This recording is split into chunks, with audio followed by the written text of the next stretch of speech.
इस वीडियो में हम रस की परिभाषा, उसके प्रकार और उदाहरणों को समझेंगे।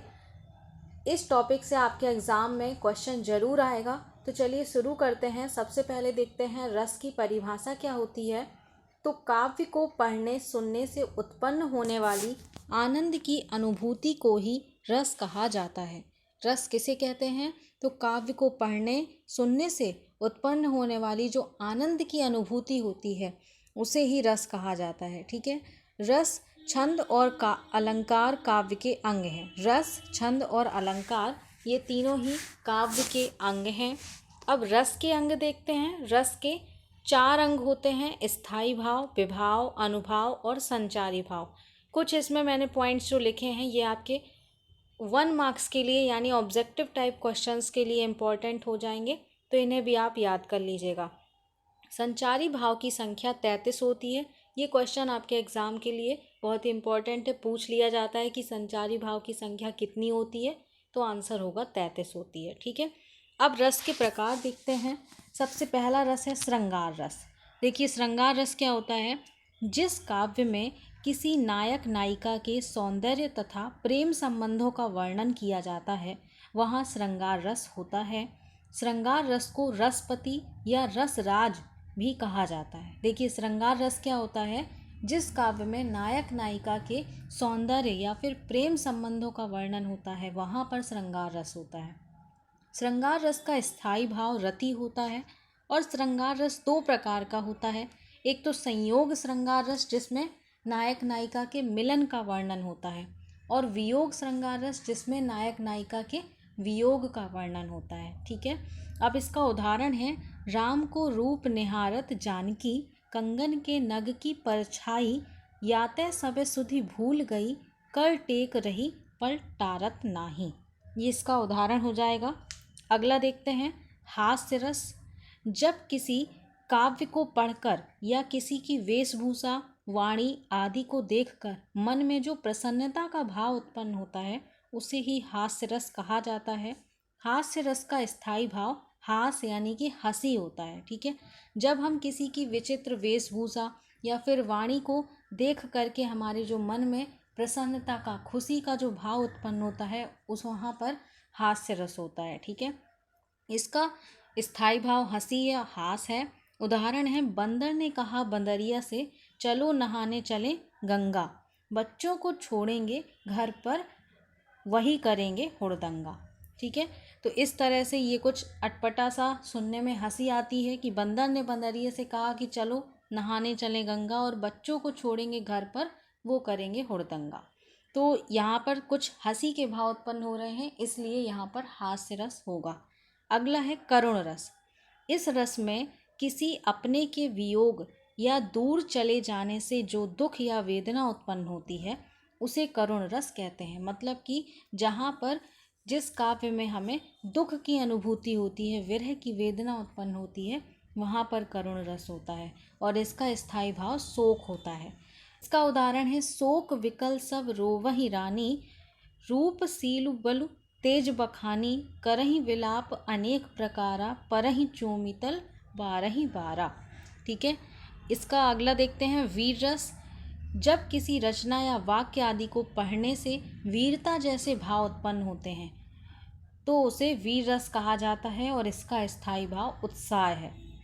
जब हम किसी वाक्य को पढ़ें और अंदर से हमें वीरता जैसे भाव उत्पन्न हो, ठीक है, तो वहाँ पर वीर रस होता है। जैसे बुंदेले हर गोलों के मुँह, हमने सुनी कहानी थी, खूब लड़ी मर्दानी वह तो झांसी वाली रानी थी। अगला है अद्भुत रस। अद्भुत रस में क्या होता है? जब किसी विचित्र अथवा आश्चर्यजनक वस्तुओं को देखकर किसी व्यक्ति के मन में जो आश्चर्य का भाव, देखिए अद्भुत से ही हमें याद रखना है इसको, कि जब हम किसी विचित्र वस्तु को देखते हैं तो हमारे मन में जो आश्चर्य का भाव उत्पन्न होता है उसे अद्भुत रस कहते हैं। और इसका स्थायी भाव आश्चर्य है। जैसे बिनु पद चले सुने बिनु काना, कर बिनु कर्म करे विधि नाना।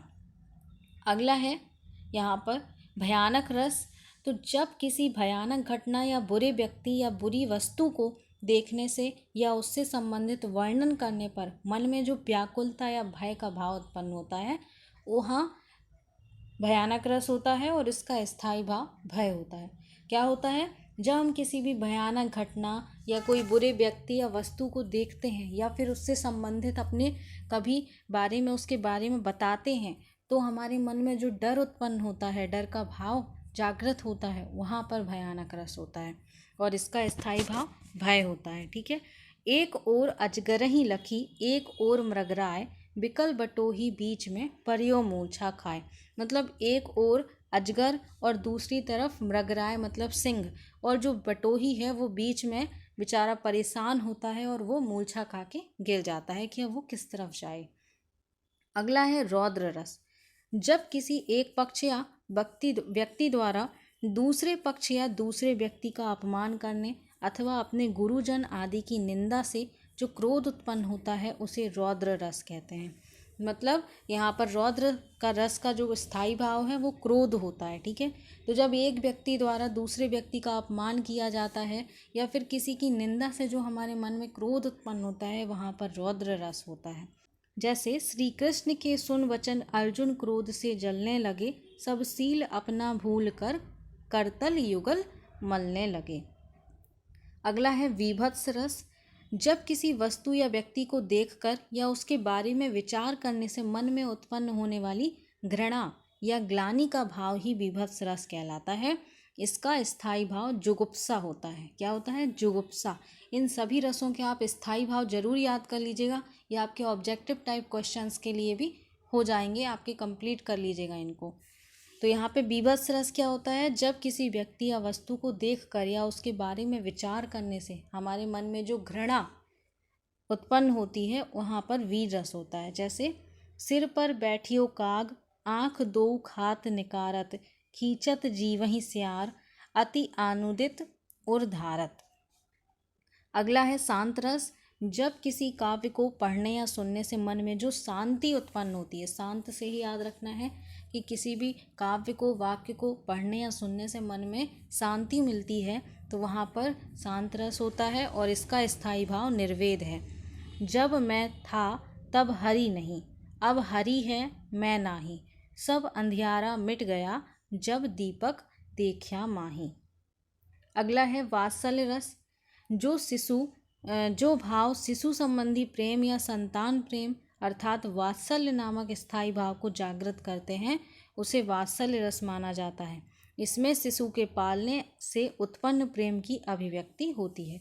तो जो भाव वात्सल्य नामक स्थायी भाव को जागृत करते हैं उसे वात्सल्य रस कहते हैं और इसमें शिशु के पालने से उत्पन्न प्रेम की अभिव्यक्ति होती है। उदाहरण है, मैया मैं नहीं माखन खायो, ख्याल परे ये सखा सब मिली, मेरे मुख लपटायो, मैं बालक बहियन को, छोटो छीको कहीं विधि पायो। तो ये आपके रस कंप्लीट हुए। ठीक है। 10 रस होते हैं, आपके रस के प्रकार थे, इन सभी के उदाहरण हमने समझे। आई होप कि आपको ये अच्छे से टॉपिक समझ में आ गया होगा। अगर समझ में आ गया है तो वीडियो को लाइक ज़रूर कर दीजिएगा और अपने फ्रेंड्स को भी ज़्यादा से ज़्यादा शेयर करिए ताकि ये वीडियो उनकी भी हेल्प कर सके और वो भी अपने एग्ज़ाम की तैयारी बहुत ही अच्छे से कर सकें। और इसी तरह के वीडियोस पाने के लिए चैनल को सब्सक्राइब कर लीजिए और नोटिफिकेशन बेल आइकन को भी ऑन कर लीजिएगा ताकि आपको आने वाले वीडियोस की नोटिफिकेशन सबसे पहले मिले। तो मिलते हैं नेक्स्ट वीडियो में। Thanks for watching this video.